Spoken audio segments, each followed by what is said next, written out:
नमस्कार दोस्तों का एक बार फिर हम आपके पास उपस्थित हैं आरआरबी के नए फिगर के साथ। नई परिवर्तन जो भारत सरकार द्वारा ग्रामीण बैंक के साथ कर रही है उस पर चर्चा करने के लिए हम आपके पास उपस्थित हुए हैं। दोस्तों, आपको जानकारी है, क्षेत्रीय ग्रामीण बैंक की स्थापना भारतवर्ष के ग्रामीण अर्थव्यवस्था को मजबूत करने के लिए वर्ष 1975 में बनाई गई थी।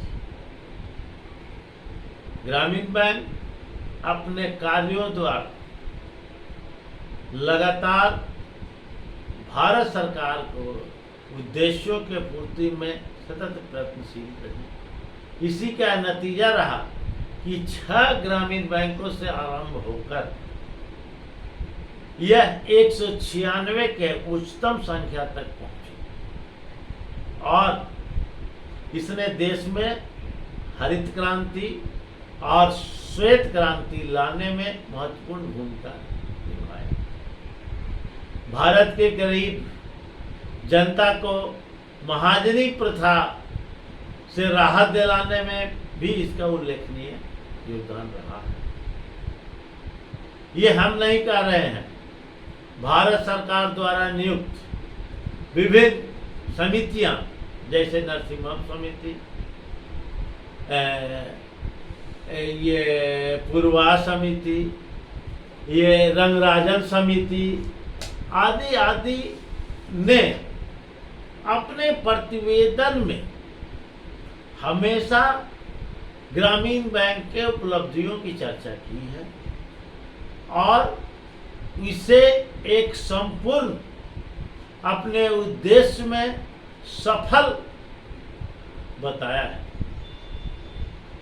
इस ग्रामीण बैंक को एक बड़े ही सुलझे हुए ग्रामीण अर्थव्यवस्था के हितैषी ट्रेड यूनियन के नेता दिलीप कुमार मुखर्जी मिले। उनके नेतृत्व में अरेबिया ने लगातार संघर्ष किया और उसने इस ग्रामीण अर्थव्यवस्था के मजबूती के लिए भारत सरकार के पास राष्ट्रीय ग्रामीण बैंक गठन का प्रस्ताव रखा और लगातार उसके लिए संघर्ष करती रही। अरेबिया का जो प्रस्ताव रहा कि चूंकि ग्रामीण बैंक छोटे छोटे हैं और छोटे छोटे बटे होने के चलते ये काम तो बहुत अच्छा कर रहे हैं लेकिन आत्मनिर्भर नहीं हो पा रहे। इनकी टुकड़े टुकड़े में बैलेंस शीट बनते हैं, नतीजा ये काफ़ी नुकसान में बहुत सारे बैंक हो जाते हैं। इसलिए अरेबिया ने ये प्रस्ताव रखा कि राज्य स्तरीय ग्रामीण बैंक का गठन किया जाए और उसके ऊपर एक अम्ब्रेला संगठन के रूप में राष्ट्रीय ग्रामीण बैंक की स्थापना की जाए। अरेबिया के लगातार संघर्ष के फलस्वरूप सरकार ने एक व्यास कमेटी बनाई। व्यास कमेटी ने यह प्रस्ताव दिया कि स्टेट लेवल आरआरबी बनाया जाए और उनके प्रस्ताव के चलते ग्रामीण बैंकों का आपस में समामेलन का कार्य चलने लगा। समामेलन के पश्चात आज के तारीख में 43 ग्रामीण बैंक हो गए। 43 ग्रामीण बैंक पूरे देश के कार्य क्षेत्र को कवर कर रहे हैं। ये 43 ग्रामीण बैंक का कार्य अति उत्तम रहा। अभी सरकार ने ग्रामीण बैंक का पुनर्गठन के लिए एक नीति बनाई। इसके पहले सरकार ने इसके शेयर के डिवीजन की एक नीति बनाकर बिल पास कर दी है। पहले जो ग्रामीण बैंक का शेयर का डिस्ट्रीब्यूशन है उसमें 50% भारत सरकार का, 35% प्रायोजक बैंक का, 15% राज्य सरकार। सरकार ने अब जो व्यवस्था कर रखी है उसमें ये व्यवस्था कर दी है कि भारत सरकार अपने 50% शेयर को प्रायोजक बैंक को दे सकती है। दूसरा जो व्यवस्था है कि ग्रामीण बैंक का शेयर जो कंसोलिडेटेड था उसको यूनिट्स में बांट करके मार्केट में सेल किया जा सकता है। नतीजा क्या होगा? आप 85% शेयर प्रायोजक बैंक को दे देंगे,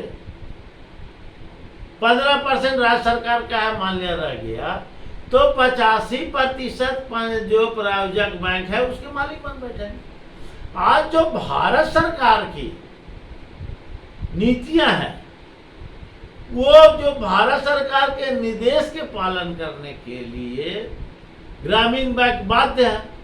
प्रायोजक बैंक जो होते हैं हमारे कमर्शियल बैंक हैं, कमर्शियल बैंक को खुद सरकार किसी का 75%, किसी का 70%, किसी का कम बेसी करके शेयर मार्केट में बेच चुकी है। उसका निजीकरण करने के लिए भी सरकार निर्णय ले चुकी है। अब आप बताइए कि जब प्रायोजक बैंक में 85% होगा और 85% शेयर होल्डर प्राइवेट होगा, जब प्रायोजक बैंक ही प्राइवेट हो जाएगा तो ग्रामीण बैंक ही प्राइवेट होगा, प्राइवेट के हाथ में होगा।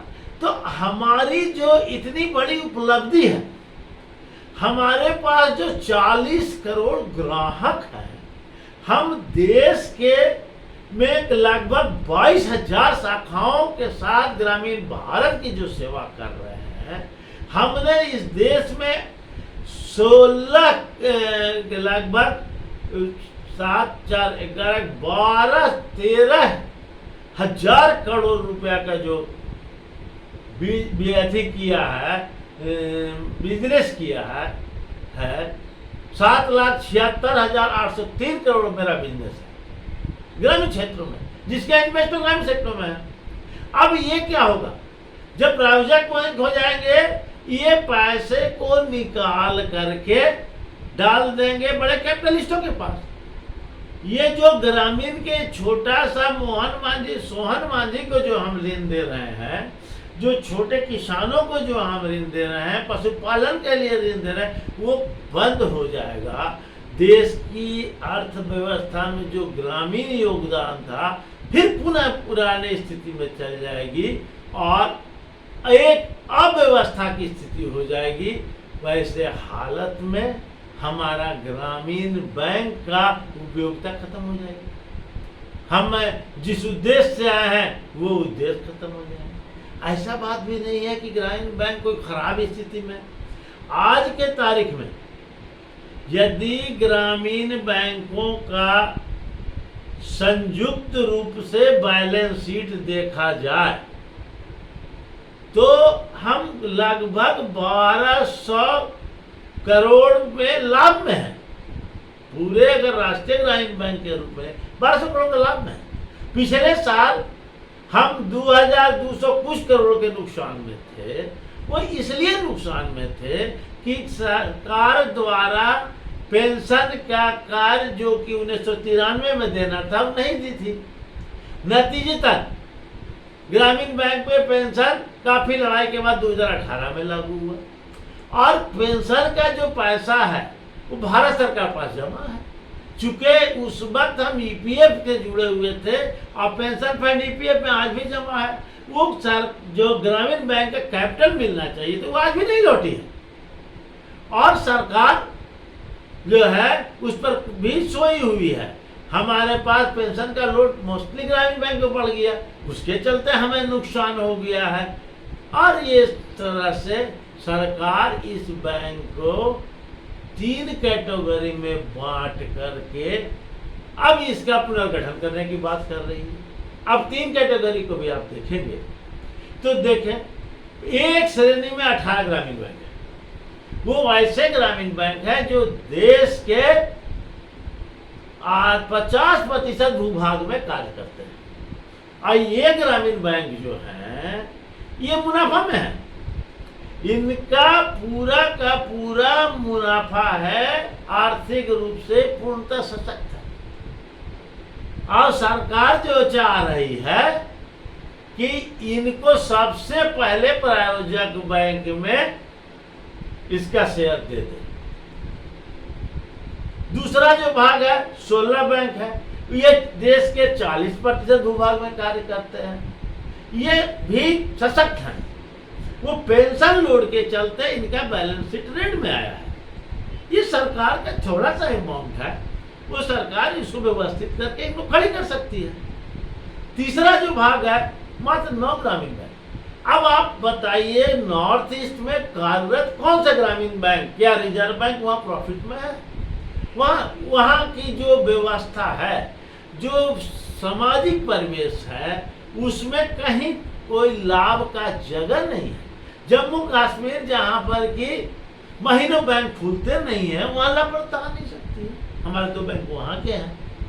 तो इस ढंग से जो हम देख रहे हैं, ये सरकार की जो ये नीति आ रही है कि 16 बैंक का शेयर ग्राम प्रायोजक बैंक को दे दे, 18 बैंक का शेयर प्रायोजक बैंक को दे दे, 16 बैंक को भी तत्काल खड़ा किया जाए और नए बैंकों का जो कमजोर है उसको भी जो है प्रायोजक बैंक में मर्ज कर दिया जाए।